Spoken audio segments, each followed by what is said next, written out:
And hello one and all, and welcome to my review for last night's Survivor Series 2016 pay-per-view event. We're going to take a look at everything that took place on this 3.5-hour pay-per-view, which aired live from the Air Canada Centre in Toronto, Canada. I'm going to give you my full thoughts and opinions, and by the end of the review, I'll have a letter grade to assign to this show. I'll start with my overall thoughts on this show, the amount of hype I had going in, to what actually transpired. I was very much looking forward to this show, but I was concerned about the obvious time length of the show. 4 hours is a long time to fill, and I was worried that they wouldn't quite be able to fill those 4 hours. But as we saw, the show ended early at 10:30, so the show clocked in around roughly 3.5 hours. So I still would have liked to have seen the show have been 3 hours versus having it go to 4. But it is what it is. My overall thoughts on this show last night. I thought it was a good show for the most part. There were some matches that were just okay or just decent.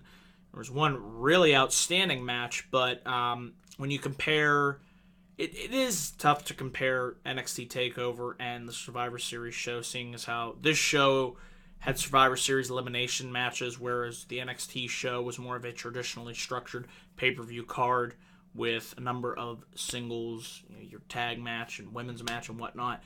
So, but if I did have to make a comparison, NXT TakeOver was the better show. But Survivor Series, compared to last year, which was an abomination last year, this was a remarkable turnaround. And looking back on the big four pay-per-views, if I had to rank them, I would go Royal Rumble, then I'd go Survivor Series, SummerSlam, and WrestleMania. That's how I'd personally rank the big four pay-per-views of the year. But with all that out of the way, let's get into looking at the pay-per-view card itself. We had 6 matches on the card, 3 elimination matches, an IC title match, Cruiserweight match, and the main event, Lesnar versus Goldberg. We will get into all that, but let's talk about the opening match, the women's contest. It was Team Raw versus Team SmackDown Live. Team Raw was made up of Bayley, Sasha Banks, Nia Jax, Alicia Fox, and Charlotte. And Team SmackDown Live was made up of Natalya, Carmella, Alexa Bliss, Becky Lynch, and Naomi. Now, before the match, it was found out that Nikki Bella was attacked backstage. They played her music, but she didn't come out. And Natalya would eventually take her place. So it would lead one to believe, was it the fact that I'm assuming it's either Carmella or Natalya who attacked her, and we will find out this Tuesday on SmackDown. But that happened, so that led to Natalya taking Nikki's place. So with that, the match officially kicked off underway, and the first elimination of the match came when we had Naomi. She attempted to take down Nia Jax with a leg lariat, and Nia sent Naomi face first into the steel ring post, and as she was trying to get on the ring apron, Nia knocked her off, and that led to Naomi being counted out. And before that, I have to say Carmella was eliminated by Alicia Fox after Fox hit her with a scissors kick. So those were the first 2 eliminations right off the bat there. And then we had, it was eventually Bliss versus Sasha Banks, and eventually Natalya got tagged in, and Natalya was able to eliminate Sasha Banks with I believe she attempted to go for the rolled up Sasha for the pinfall, and I was really surprised to see Sasha Banks eliminated that early. I thought she would at least last a little bit longer, but she was out, eliminated by Natalya. And Charlotte was able to hit a running boot to Natalya. She was a legal woman, and that led to Natalya being eliminated by Charlotte. And then it came down to Bliss, and who tagged herself in, and her and Becky had a little bit of a squabble. As we all know, they have ongoing issues with one another, so I like the fact that they played that up. And Nia Jax hit a nice double suplex to both Alexa Bliss and Becky Lynch. Eventually, Becky was able to hit a missile drop kick to Nia, and Nia was able, actually, this is the part of the match that I didn't like. The fact that, I am a huge fan of Becky Lynch, don't get me wrong, but I didn't like the fact that Becky made Nia Jax tap out with the disarmor. I'm thinking, okay, if you're going to eliminate Nia, maybe it would be a way of a count-out, but to have her tap out, I just didn't like that image. You're trying to build Nia up as this unstoppable, brutal monster force, and just to see her tap out, no offense to Becky, she's a credible, women's competitor, love her to death, but I would have done something, different. Like I said, maybe a count out, or, even have her pinned. Well, that wouldn't be the best, but count out to me would have been the better way to go. But Nia, like I said, was eliminated as Becky put her in the disarmor. Eventually, it came down to, it was Charlotte and Bayley and Becky and Alexa Bliss. And actually, Charlotte was able to hit a big boot to Alexa Bliss that eliminated her. And there was a really nice series toward the end between Becky and Bayley. I like the chemistry that they had together in the ring, so it was great seeing them go at it. And Bayley was able to plant Becky with the Bayley to belly. Kind of came out of nowhere. To me, it came off a little bit flat. It was just like, that's it. I would have liked to have seen them go a little bit longer. But I was happy to see Bayley get the win. It was a nice moment for her. And Charlotte afterwards, it made sense for her to become incensed and enraged. The fact that Bayley stole her spotlight. Charlotte is the queen on Raw, so why should Bayley get all the attention? And Charlotte and Dana Brooke began to beat down Bayley. And obviously this is going to continue on Raw tonight, so I look forward to seeing, how they build up the issue between both Charlotte and Bayley, and I think Bayley will eventually get a championship match opportunity against Charlotte, which should be really good at the Roadblock pay-per-view here in Pittsburgh, PA. So I'm looking forward to that. So that's good. Continue and carry on. Establish. This helps establish Bayley. As a number one contender. She was the, winning. She got the winning pin for her team on Raw. So likewise, she should be rewarded, and she should get a championship opportunity against Charlotte. At least that's how I see things. So Raw won. The Raw women were left standing tall, as I predicted.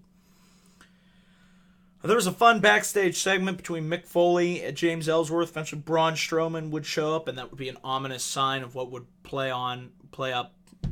happen later on in the evening. So I like the little tease there. We have the second match. It was The Miz defending his Intercontinental Championship versus Sami Zayn. If Sami won, the IC title will, of course, be moved to Raw. And this was a good match. Sami got a nice crowd reaction, from, his home country of Canada. And it was nice to see Sami Zayn, finally have an important match on a pay-per-view. It just seems like it's been, forever. They say, they've been saying on TV, he's been directionless, which is, not his fault. It's creative team's fault. They need to do more with Sami Zayn on Raw. And if he's going to be on Raw going forward, just give him some type of feud, momentum, some type of direction, please. I'm begging you. But, yeah. So this was a good match. I thought it was picking up, and it was, going really nice towards the end. I like the fact that Zayn was able to, Miz had him locked in with the figure four leg lock, and it looked like, Sami Zayn might possibly tap out. Miz was working on Sami Zayn's leg throughout the match. And, eventually Zayn was able to counter the figure four leg lock, reverse the pressure, and put the hold back on to the Miz. And, during this match, Miz mocking Daniel Bryan. I don't know where they're going with that. I still think Bryan's retired and we don't see him wrestle again. But there is that slight bit of doubt inside of me that thinks, well, maybe. Maybe we will see Miz versus Daniel Bryan at a Rumble or a Mania. Maybe. I doubt it, but, they keep playing up this animosity and tension between Miz and Bryan. So we'll have to see. We'll watch that development.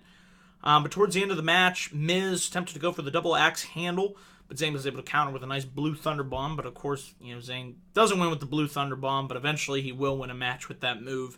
And like I said, the match was continuing to go, had a nice pace, and Miz was hitting the Daniel Bryan kicks to Sami Zayn, and that's where Zayn was able to get Miz in with a double leg takedown and lock in his own figure 4 leg lock on the Miz.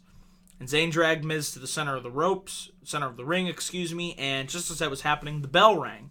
And Maurice rang the bell, and we're thinking, is that the end of the match? What's going on here? Don't tell me they're rehashing the Montreal Screwjob again. But no, the match continued. The ref said no, match continues, goes on, and Miz rolls up Sami Zayn, keep in mind, with a handful of tights to pick up the victory. So it was a good match. Going into this, I thought, well, if the Cruiserweights move to SmackDown, then the IC title comes to Raw. So when I knew the outcome of this match, that made me, assume that Kendrick would retain and nothing would change at all. So the only gripe I have is you have these stipulations, but in the long run, they pretty much meant nothing because nothing changed at all. So to me, what was the point of these stipulations if nothing changed? I don't know. That's just me. Like I said, I thought it was a good, solid match, picked up towards the end between Miz and Sami Zayn. I'd like to see these two continue feuding. Maybe Sami Zayn would get traded to SmackDown. I'd love to see that happen. That's what I'd like to see. Just seeing how Sami's been directionless on Raw, I'd move him to SmackDown, but that's just me. We had our third match of the evening. It was the Team Raw tag teams versus Team SmackDown Live tag teams. Team Raw was made up of Enzo and Big Cass. How you doing? The New Day, Shining Stars, Sheamus and Cesaro, and the Club. Team SmackDown Live was made up of Rhino and Heath Slater, the Usos, American Alpha, Breeze Dongo, and the Hype Bros. To kick things off, Breeze Dongo was the first team eliminated. They didn't really even last that long at all, so no real surprise there. If I had to pick a team that was going to go out first, it was either Breeze Dongo or the Shining Stars. Now, the interesting thing was the New Day were the second team eliminated fairly quickly after Jimmy Uso superkicked Kofi Kingston. So just like that, New Day was out. Some mentioned the fact that, and I kind of agree, they're champions. They've been champions for a long time now, and taking them out of the match this early kind of helps to put the spotlight on other tag teams in this match.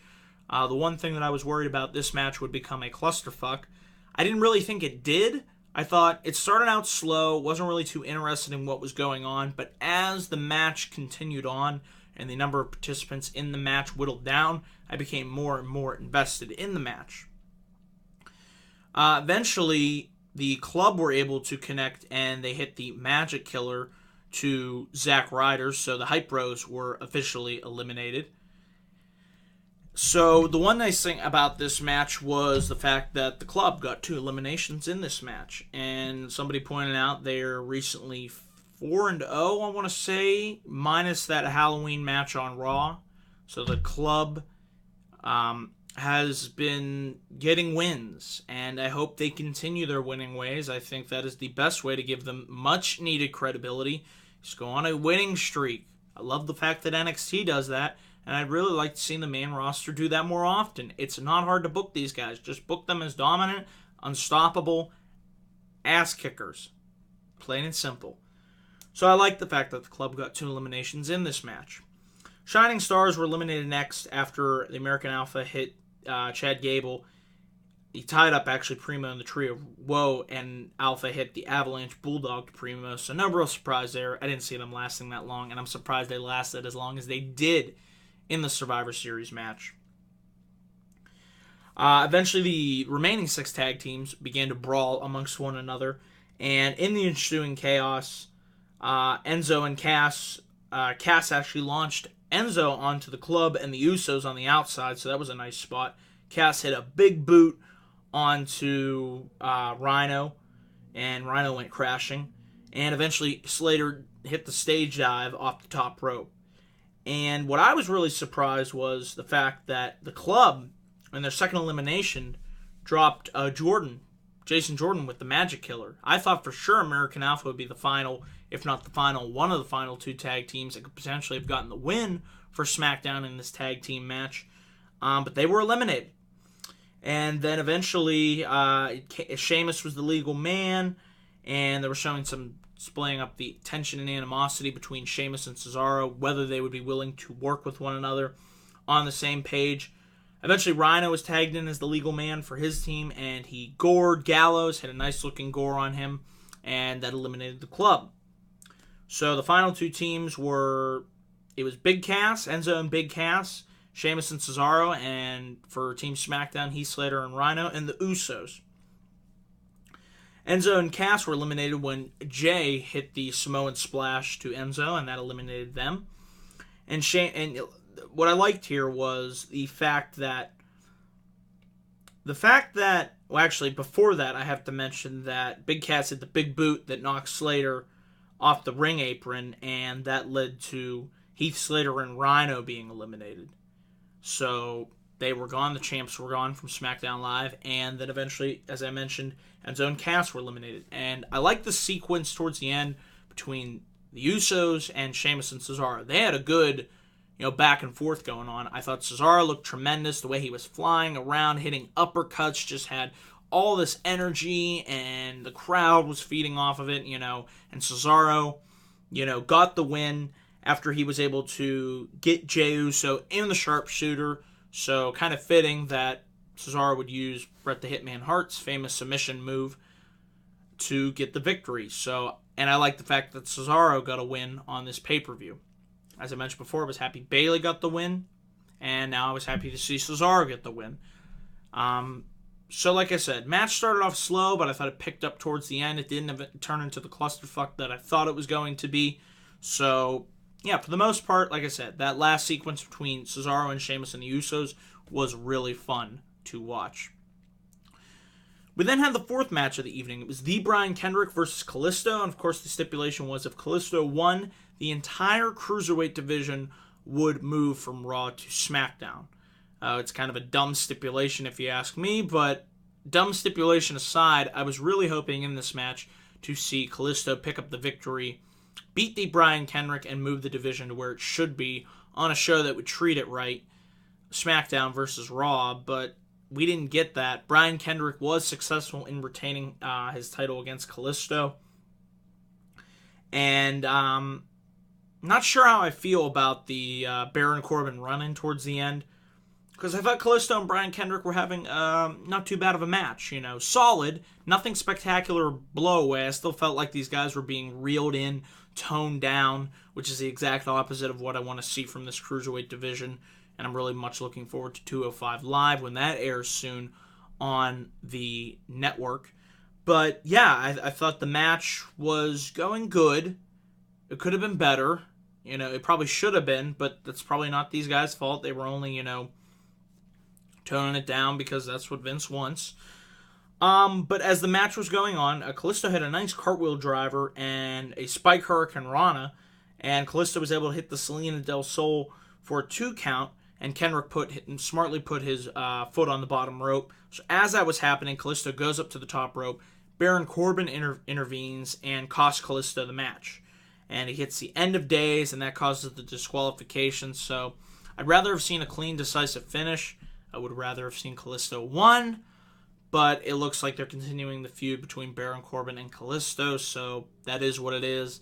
But I just, I was just disappointed with the way that the match itself ended and the result. I would have much rather have seen the Cruiserweights go to SmackDown Live because it's not doing it for me on Raw. It's not working. I would like to see them change that perception and just allow these guys to do what they did in the Cruiserweight Classic on Monday nights. That's all you have to do. I don't know why there's this hesitation to tone them down, and not allow them to do what they did on the CWC, which worked to help them get over.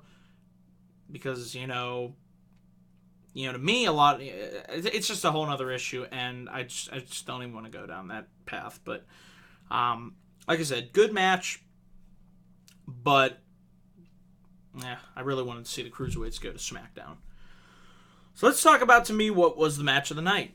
And this was apparently the longest match in Survivor Series history. The longest elimination match. I believe it clocked in around 52 minutes. It was, this was just great stuff.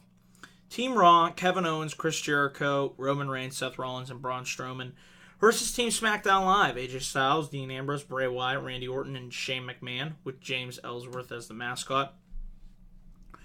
So much great action, so much to talk about from, Braun Strowman, and, the path of destruction that, he carved in this match, to the fact that Ambrose was the first guy eliminated in this match, and I really didn't see that coming at all.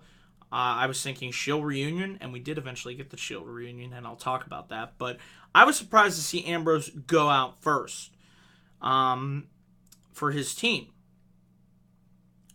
But like I said, that occurred when Strowman hit a running power slam to Ambrose, and like I said, that officially eliminated him. There was a really nice spot where Shane McMahon had Strowman laid on the announcer's table, and Shane dove, did that dive off the top ring apron onto Strowman. That was a really nice spot. Orton attempted to go for an RKO, but Strowman countered with a clothesline, and we got a stare-off between Bray Wyatt and Braun Strowman. That was really good, and Wyatt was trying to tell Strowman, you need to go after Chris Jericho. And Jericho's like, no, you need to help Team Raw win. And they were like wondering what's Strowman going to do. Eventually he grabs Bray and he hits him with a chokeslam. And that would clear Wyatt from the ring. Eventually Orton did hit an RKO to Strowman on the announcer's table. Of course, the table didn't break because Randy Orton has the worst luck when it comes to announcer's table. I mean, the guy can't just catch a break. Like I said, after that's where Shane hit the flying elbow onto Braun Strowman, took him out. And then we had Reigns and Rollins go after the Wyatt family. And here's Braun Strowman's elimination. He's trying to get back into the ring, and you just see him stop. And I'm thinking, well, what the hell is Braun Strowman doing here? And you see this little hand grab his foot. I'm like, no, it's not going to be. It can't be. It couldn't be. It mustn't. It shouldn't. It was James Ellsworth who caused Braun Strowman to be counted out. And then Ellsworth realizes, oh shit, what the hell did I just do? What did I just get myself into? Ellsworth runs away. Strowman follows him up to the entranceway, the stage. And Strowman is able to launch Ellsworth off the stage through a table. Keep in mind there were a box of pizza off to the left of the table. So I was really concerned. As Ellsworth was coming down, don't hit the pizza. Please do not hit the boxes of pizza. And thankfully, the boxes of pizza were saved. So, thank you, Braun, for saving the pizza. But, eventually, the really, really scary part of this match was where, well, we're going to get into that in a minute, but let's talk about the list. Because the list, that's right, the list of Jericho caused Kevin Owens to be disqualified. Jericho was in there with Styles. They had a nice sequence, kind of harken back to their feud in the early part of this year.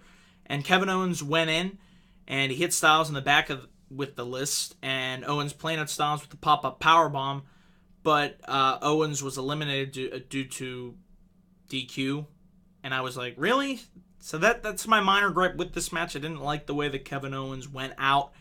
But it is interesting the fact that the list caused Owens to be eliminated. And eventually Jericho tried to get the list in order. Orton dropped Jericho with an RKO, and Jericho's eliminated. So like I said, guys, I really don't think we're going to get Roman Reigns versus Kevin Owens. I think the split between Jericho could happen tonight on Raw. That's what I want to see. And I want to see Kevin Owens versus Chris Jericho for the Universal Championship at Roadblock, seeing as how I'll be there. So I think another seed was planted in that story, and hopefully we'll see it played out tonight on Raw. But Jericho and Owens eliminated in fairly quick order.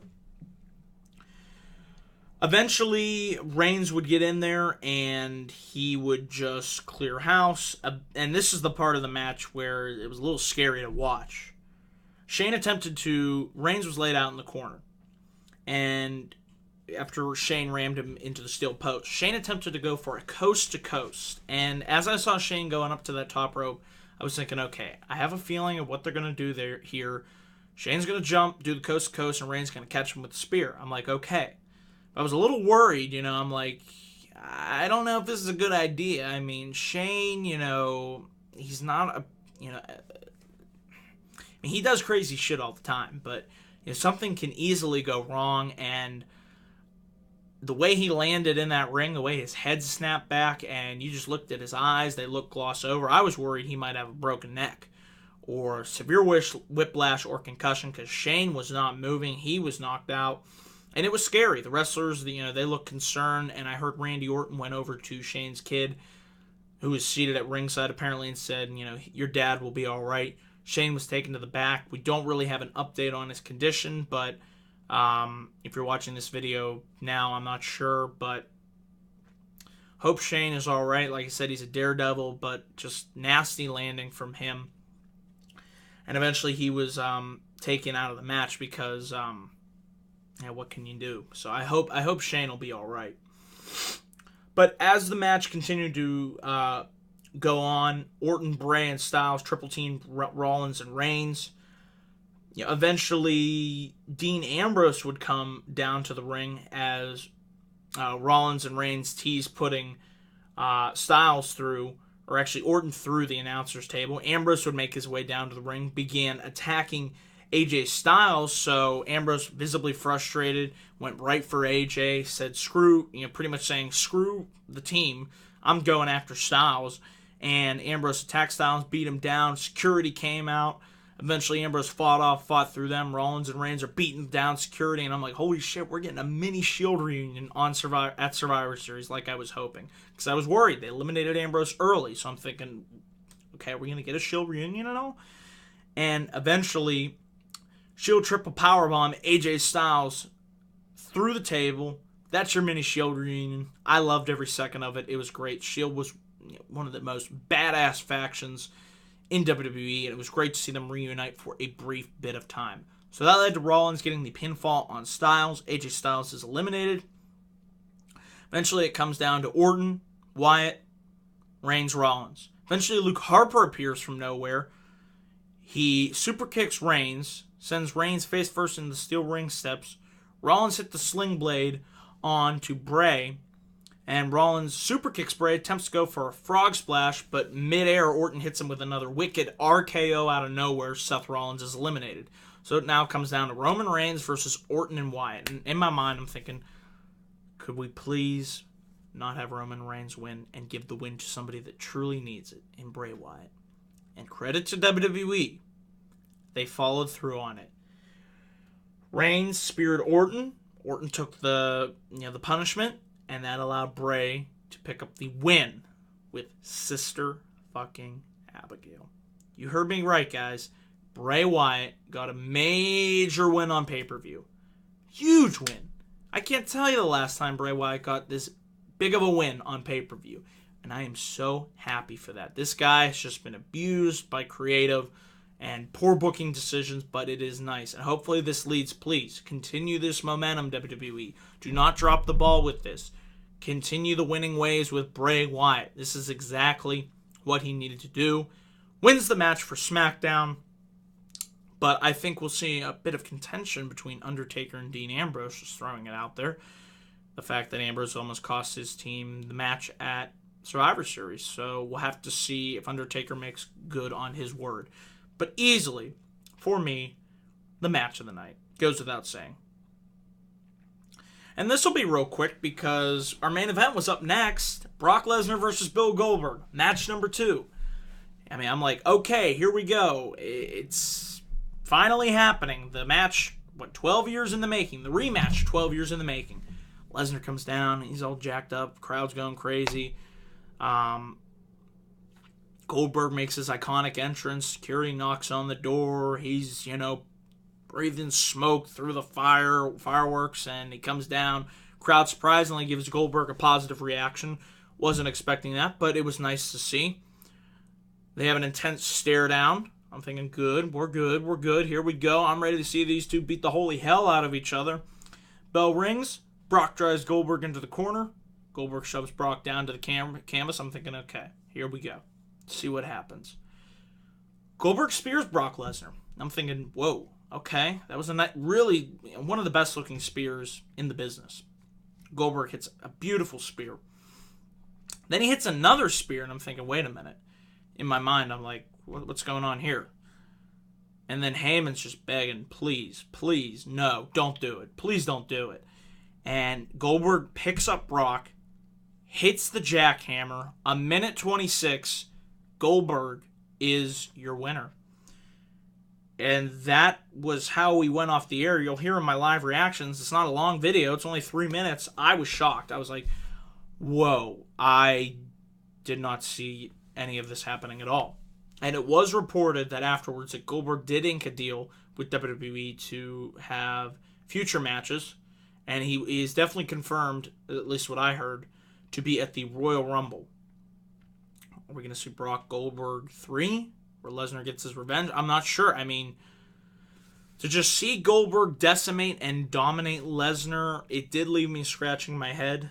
The fact that you built Brock up as this unstoppable beast, beat The Undertaker, beat John Cena, Randy Orton, the list goes on and on and on. Just carved a path of destruction through the main roster. And then to just see the way that Goldberg manhandled him, I was worried. If this is a one-off for Goldberg, then that's the dumbest thing ever. Why would you have a guy come in, beat Brock, and then leave? But the fact that Goldberg is sticking around, and I'm reading that, Vince and Lesnar, possibly this is how they wanted it to go down. If that's true, okay. I was left me scratching my head. I did not see this, especially in a minute 26, at all happening. It was shocking. It left me speechless, but I am intrigued to see what Goldberg says. He is confirmed to be on Raw tonight, so we'll have to see what happens there. But overall, that's Survivor Series, guys. Despite just a crazy main event, and like I said, I still have to gather my thoughts on it. It still leaves me stunned thinking about just the way that Goldberg manhandled Lesnar. I mean, it was like the Goldberg of old from '98 in WCW. Despite that, I overall thought Survivor Series improved markedly from last year. And if I had to give a grade for this show, I would give it a B. A solid B for the Survivor Series 2016 edition. So that's my thoughts and opinions on Survivor Series, guys. Let me know down in the comment section below what you all thought of the pay-per-view. Remember to please click that like and subscribe button for more video content coming soon to my channel. And be on the lookout for me in my next video. That should be my live Raw review. Should be back up here around 11:10 p.m. So come on over and we'll break down everything that takes place, the fallout from Survivor Series 2016. So that is it, guys. I will see you guys later on tonight. And until then, take care and have a great rest of your day.